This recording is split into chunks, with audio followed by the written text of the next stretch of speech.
Naktala high school একটি corner আদায় করে নিয়েছে। দেখা যাক গোল হতে পারে কিনা।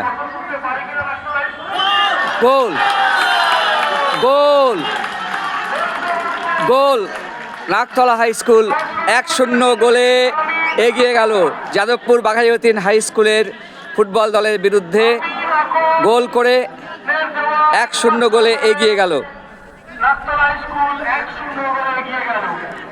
অষ্টম শ্রেণীর গ বিভাগের ছাত্র আমিন আকন, তার দ্বারা একমাত্র গোলে এখনো পর্যন্ত নাকতলা হাই স্কুল 1-0 গোলে এগিয়ে আছে।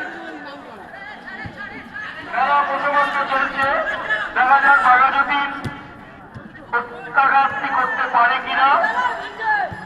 খেলার এখনো অনেক সময় আছে। আমরা ফুটবল খেলা আমরা জানি যে দু অর্ধ, কাজেই খেলা এগিয়ে হচ্ছে।